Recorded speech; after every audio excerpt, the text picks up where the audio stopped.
Welcome back, everybody, to the Daily Racing Show here at RacePlazaMedia. My name is Milan. My name is Pia. And this weekend, we had a lot of Formula racing. Yes, indeed. Before we get into the big F1 Miami Grand Prix, we want to talk to you guys some more about F1 Academy. That's not true. Actually, we want to play the intro first. Oh, yes, yeah. Well, we'll do that first. So just watch that.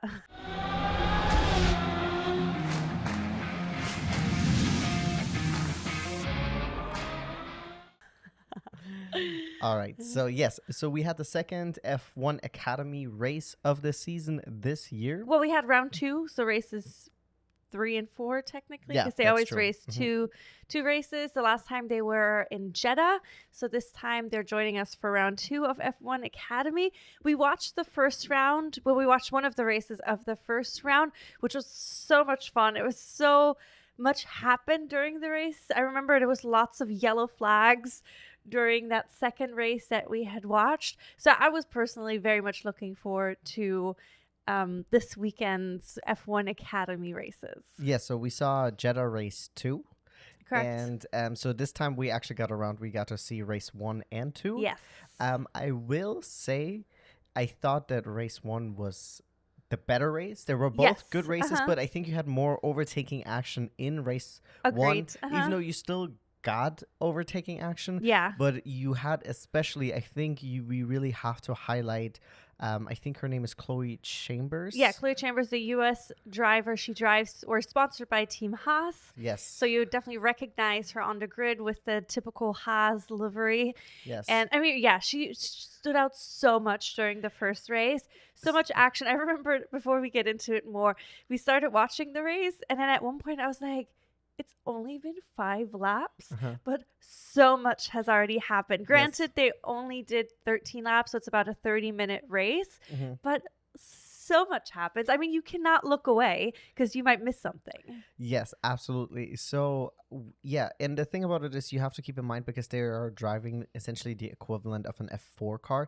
so there's no DRS. However, the slipstream that they're able to catch is insane. Yes. So you really don't need DRS in these cars, I would say. The slipstream will do enough, and there's so much overtaking that you're like, it's not hurting the sport whatsoever. Oh, not at all. And it's also, I feel like, advantageous that the cars are a little smaller, so there's more space, especially in a street circuit like it is in Miami. Yeah. But yeah, it was so much fun to watch. If you haven't watched it yet, highly recommend it. You can watch it now at any point on F1 TV as well. And then I know F1, the full-time 24/7 streaming service that's now available for free to watch in the US, will also be highlighting some of the F1 Academy races. But I think it's a week or 2 after the actual race happened. Yes, but however, F1 Academy can also be watched on YouTube now. Oh, perfect. Yes. Wonderful. So many opportunities for you to watch it. Yeah. And like we said, it's a 30-minute race, so it's easy, bite-sized, but there's so much that happened. Full of action. And then, so going back to Chloe Chambers, so I believe she started like in 8th, and then they were, it was Marty, and I don't remember the other driver. They were essentially battling for position. And then Marty was about to make the move on the driver in front of her. And then Chloe was like, you left a space for me? Yeah. Don't mind if I do. And then she just passed both of them.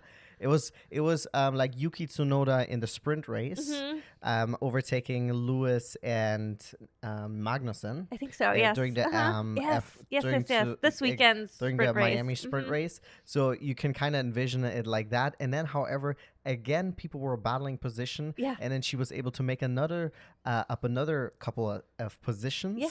And she ended up in P3, which was grand. And have we ever seen a Haas on the top step? I do not recall. Especially also like an American. Yeah, it's in a Haas. In America. I mean, very awesome. What a great home race for her. Especially it's her first home race with F1 Academy. I mean, it's the first F1 Academy. I don't know if it's the first F1 Academy race actually in the US. Well, yeah, because last year, but we don't know. I don't know exactly their season from last year. But it was so much fun to watch. Unfortunately, Tina Hausmann, such an unlucky weekend for her. She's the driver sponsored by Aston Martin, and she unfortunately DNF'd in both races, not at her fault. Lap 1. Oh, yeah, both lap 1 too. So she really didn't participate at all this And weekend. it's also such a bummer. I already think that's such a bummer for F1 drivers when you prepare for this race, right? Yeah. And there's usually like a 2 week or gap or so in the relax windows. I don't know if you guys even heard that. There's usually like a gap until you get to race again. Yeah. And then if you can't participate, it's so annoying. But with F1 Academy, there's even longer gaps because they're Yes. obviously not racing every single weekend. And the next one will be in June. Yeah. So you have to wait a month and a half until you get to go get back into that specific car. I know that they're racing in other series in the meantime, but it is a huge bummer, especially because both times she was not at fault.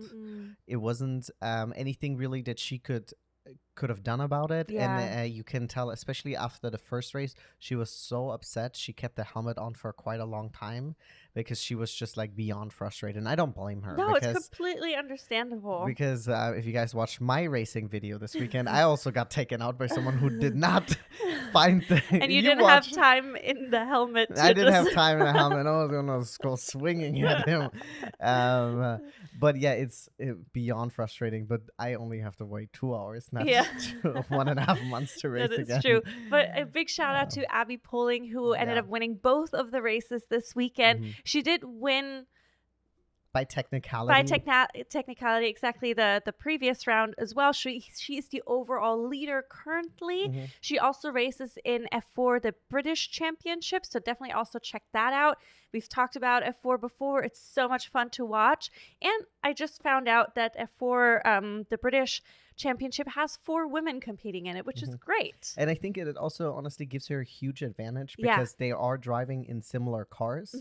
And by getting all of that racing experience and all that extra racing under your belt, it just like you can really tell that she is doing incredibly well in that Alpine. Yeah, we did look her up. The previous season, she ended up in fifth in overall for the F1 Academy. So this time she's definitely ahead already. But yeah, it was a really fun race. Second place in the first one was Dorian Pin, and in third, like you've mentioned, was Chloe Chambers. In the second race, second person was Bianca Bustamante with McLaren. So not to give away too much just yet, but a great weekend for McLaren. Oh yeah, exactly. I mean, and then also Bianca did have a really good first race as well. She had just started further in the back. She stalled. Oh, she did. Yes, that's what it was. She stalled at the beginning. She stalled the car, and then she was in last place, and then she drove all the way up to 7th, which is great. Yeah, exactly, which is really, really great. So I was looking forward to her race today because I knew she started in second, so she had a little bit of a better starting position. Granted, whether or not she would have stall. a good start. Exactly. Well, just a good start in general, right? Yeah, that's true. But she did have a good start. Abby Poling had an even better start. And she immediately went onto the defensive and pushed her out.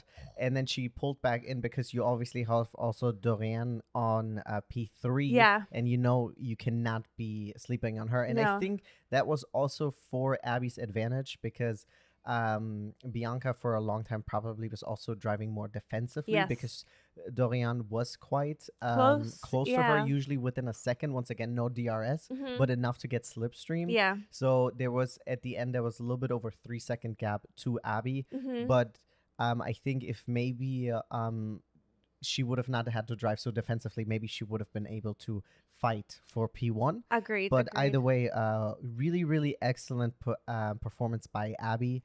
She really did almost 2 perfect races. Yes. Not really big mistakes. I mean, she did lock up on both races once. Yeah, exactly. But literally into the first corner. That was the both times that she had locked up, but that was it. But she never gave up position. She kept P1 through all races. And yeah, honestly, props to her. She's definitely on my radar now. Oh, for sure. Leading the championship. I know nothing is decided yet. Oh, yeah. I know that Dorian is definitely... Dorian? Sorry. It's definitely not just rolling over. Yeah. And I mean, Bianca being in P2, that's also pretty big. Yeah, I mean, it was, honestly, guys, you got to watch it. It was such a fun race.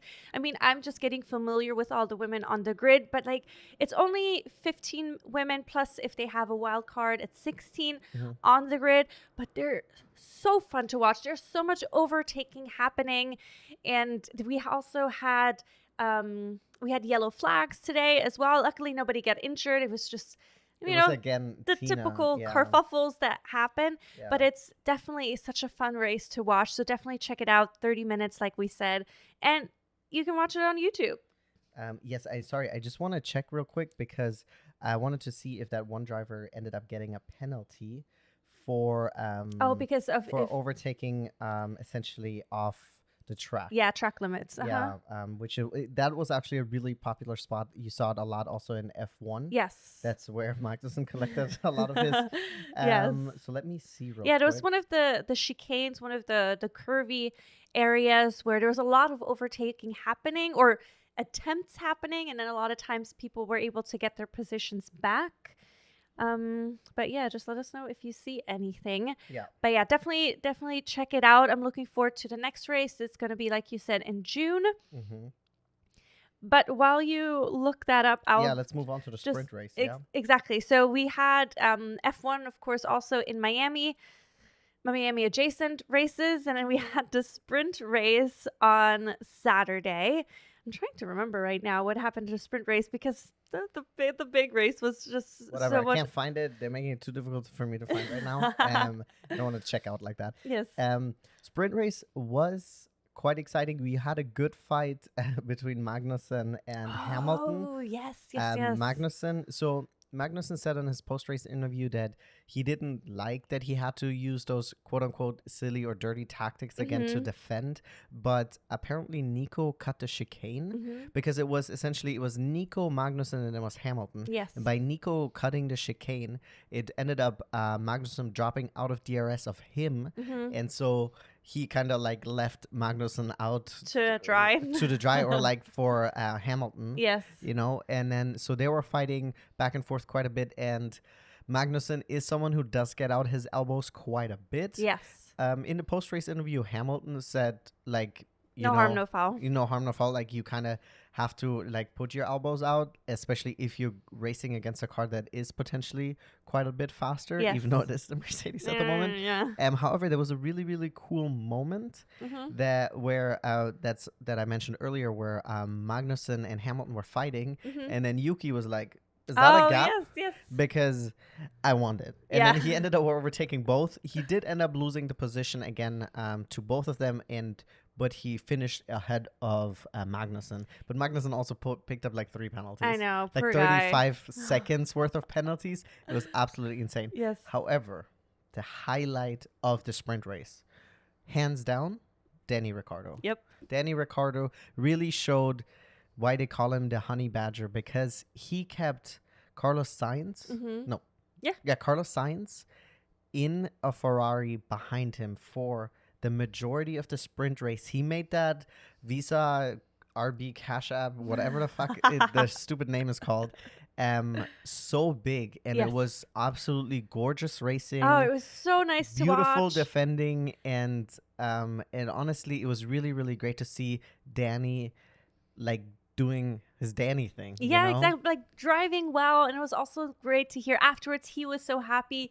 His team was so happy for him because they knew he needed a good performance. We won't talk about what happened in the race necessarily. It didn't. But to be fair, also the race, because he was already facing that 3 grid penalty, it's very, very difficult. And also Miami is not a track that is easy to overtake. Yeah. And you can tell, especially in today's race, if you watched it, or yesterday if you're watching it on Monday, right? That there's so much, like a lot of cars had DRS, but the DRS was never enough to really make the move, even if they weren't stuck in a DRS train. And so it is, that's just the way the track is, because there have been other tracks, probably if this would have been Monza, I would have said like a Sainz would have picked off Danny, because it's a much faster track, much more overtaking opportunities, right? But it's just really awesome to see that he capitalized on his opportunity. He got P4. Huge. That's 5 points, I believe, for the Visa Cash App, whatever the fuck stupid name is called. So it was really awesome. However, we also then on the other side have to highlight Yuki, and Yuki coming top 10 in the race in the main event Yeah. is also really, really grand. Yeah.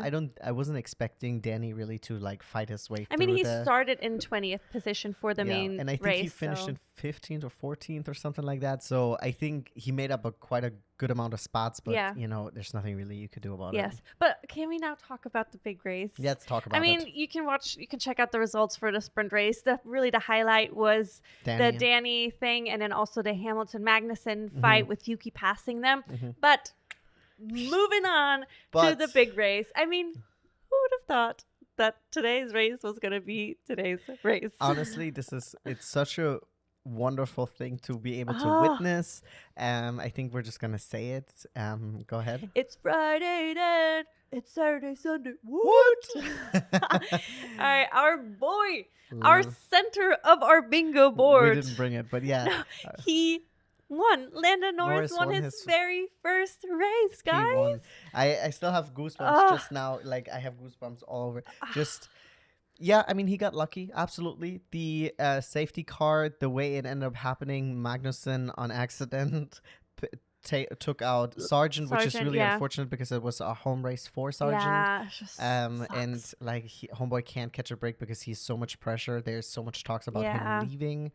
Or potentially I mean, being not replaced. him leaving, but being replaced. Exactly. And it's also like, fuck, again, a car damaged. Yes. But I did hear that they had the third car ready for Miami. Oh, nice. Which is nice. Williams finally got a third chassis. Which is nice, but it is just, you know, that is racing, you know. Sometimes you get really, really unlucky, and he has gotten unlucky before. And it's also really tough that your rookie teammate won in his rookie season a race. Yes, it was a sprint race, but again, actually in front of Max Verstappen, right? Yes. Of course, the Red Bull in Miami was struggling a little bit, but that's just the way it is, you know? But it was just so just nice so to beautiful. see. But it was also so nerve-wracking to watch. I don't know if you guys watched the race. I feel like the last 15 laps, my heart was just racing because I knew it was possible, and he was driving out lead, like he was increasing his lead to Max because once he restarted, there was this whole issue with the safety car because the safety car got in front of Max, although Norris was the leader. He picked up the wrong guy, essentially. Which is already wild. I mean, I guess it's habit, so it is what it is. Yeah. But yeah, so he had a big lead, but then because of the safety car, the lead was decreased. So they were all bunched up, of course, at how it usually happens with a safety car. So we were all nervous. I was nervous about the restart. The restart, exactly. But he was able to restart very well. And then he just started driving out a lead. And then Leclerc was right behind Max. And I do believe that Leclerc harassing, quote unquote, Max did help because... Yes. I don't think Max ever got DRS on Lando. No, because see, there was by the time DRS was enabled, which is the second lap after that, after the restart, he was already out of DRS. He was out of DRS. Then, you know, Leclerc was pressuring Max for a little bit, but then Max started falling off. He did mention that.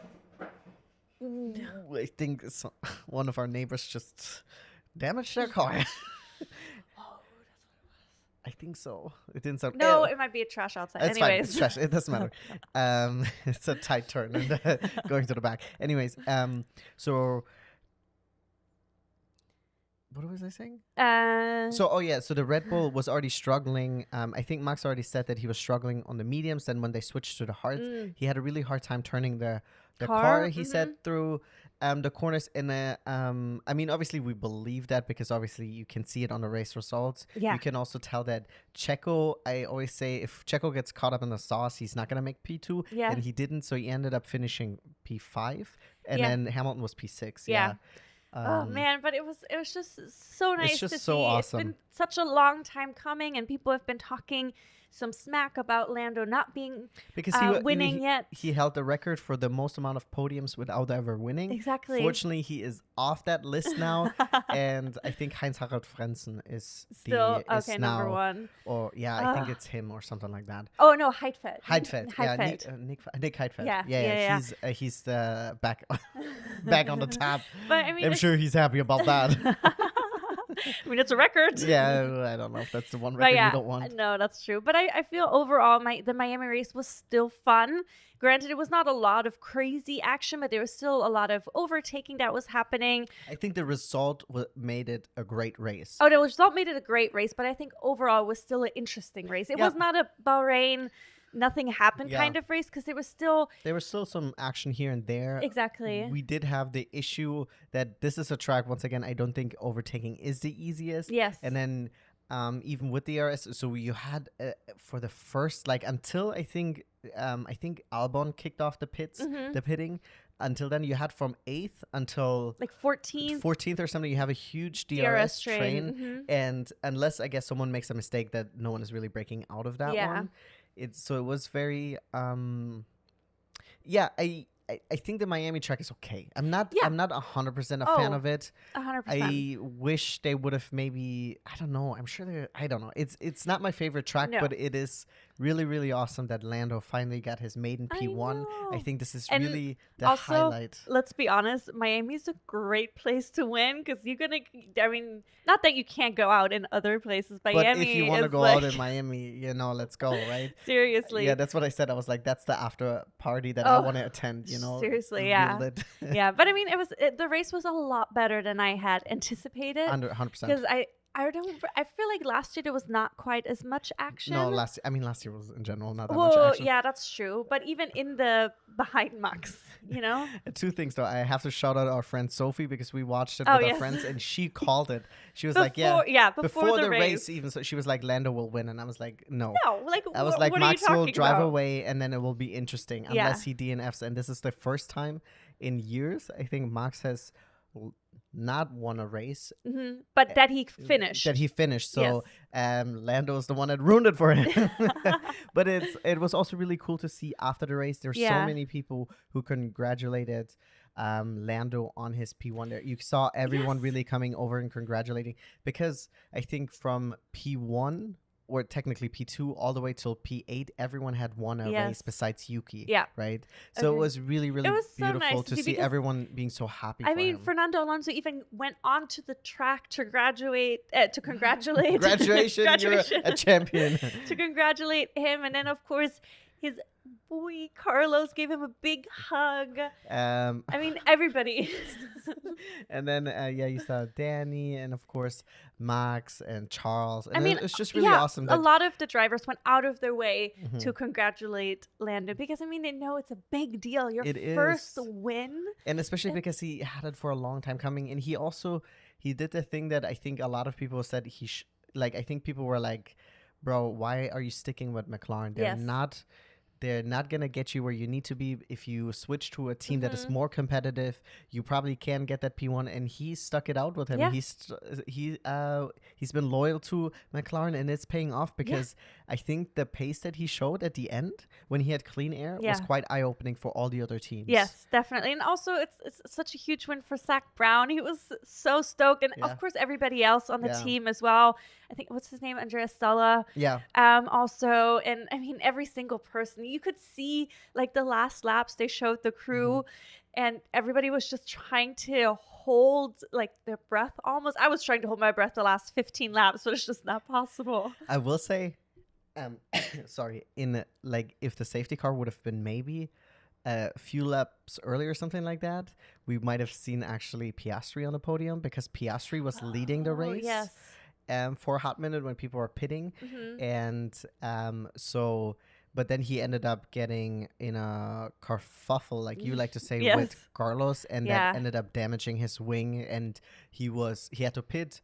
Of course, replacing your wing or your front wing takes the pit pit stop ended up being like 10.4 seconds. Yeah, exactly. He ended up being in 19th place after that, because Sargent was already out of the race at that point. He did drive up and make up a few positions, but it was a lost cause at that point, because there were not enough laps left for him to really fight him way through the crowd. Yes. And then also, once again, this is not a track that is particularly easy to overtake. Yeah, so the next race is going to be in Imola in 2 weeks. Exciting for us tifosis. Yes, so exciting. And then also Vettel is going to be back that race because he'll be driving Ayrton Senna's old McLaren vehicle from 1993. So that's going to be exciting just to have Sebastian, Seb, as I call him, on the track with us. It's not like I'll be there.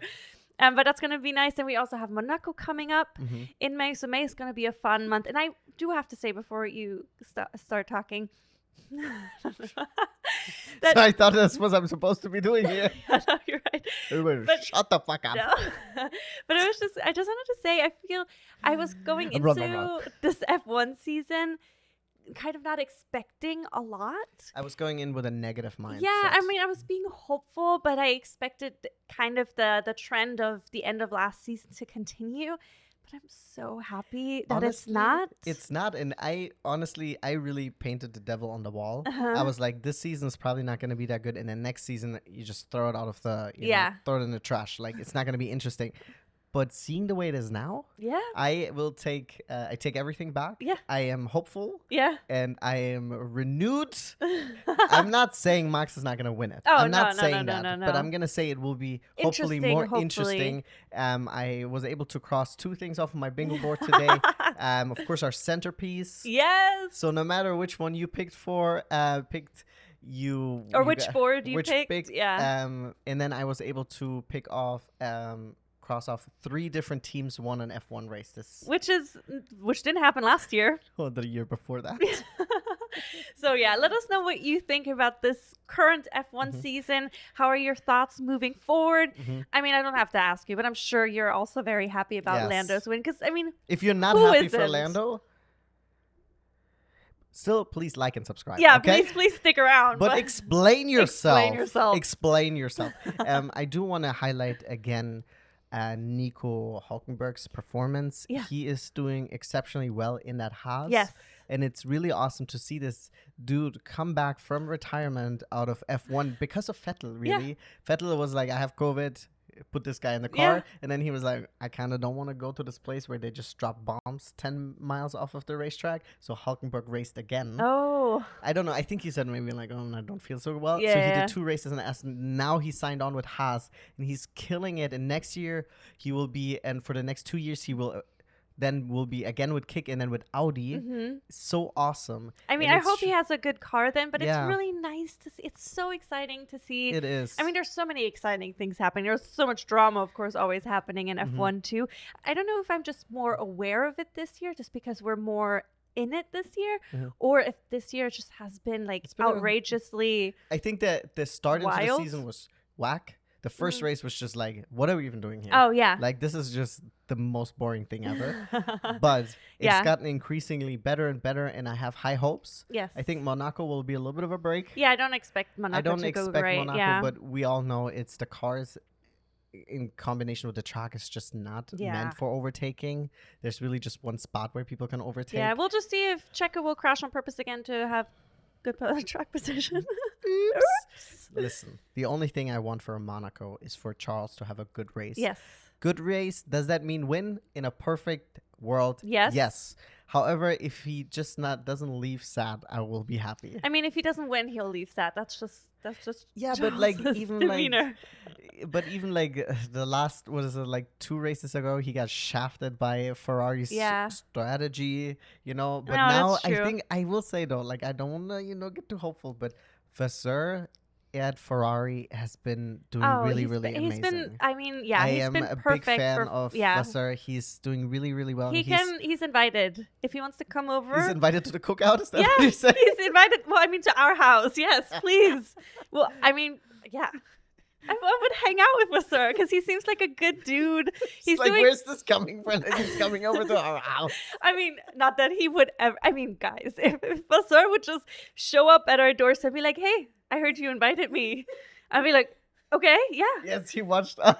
What do you want to eat? I'll make you dinner.